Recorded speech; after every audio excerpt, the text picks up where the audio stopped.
টাইব্রেকারে পর্তুগালকে ৫-৩ ব্যবধানে হারিয়ে ইউরোর সেমিফাইনালে উঠে গেল ফ্রান্স। আর তাতে ইউরো অধ্যায়ের সমাপ্তি ঘটল ক্রিস্টিয়ানো রোনালদোর। এদিন পর্তুগাল আর ফ্রান্স ছাপিয়ে লড়াইটা যেন হয়ে উঠেছিল ক্রিস্টিয়ানো রোনালদো আর কিলিয়ান এমবাপ্পের। কিন্তু বিশ্ব ফুটবলের বড় দুই তারকা নিজেদের মেলে ধরতে পারলেন না। দুইজনই ছিলেন ভীষণ নিষ্প্রভ। তাই বলে অবশ্য ম্যাচের উত্তেজনা কম ছিল না। ইউরো কাপের দ্বিতীয় কোয়ার্টার ফাইনালে হাড্ডাহাড্ডি লড়াই হলো ১২০ মিনিট, তাতেও হলো না গোল। ফলে ম্যাচ গড়ায় টাইব্রেকারে। সেই টাইব্রেকারের ভাগ্যে পর্তুগালকে ৫-৩ ব্যবধানে হারিয়েছে ফ্রান্স।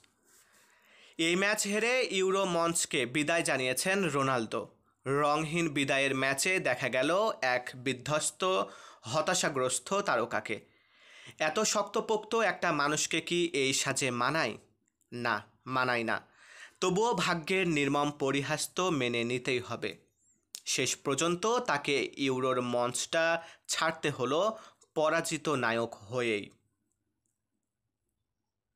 মারুফ হাসান বিশাল, বাংলার ১০।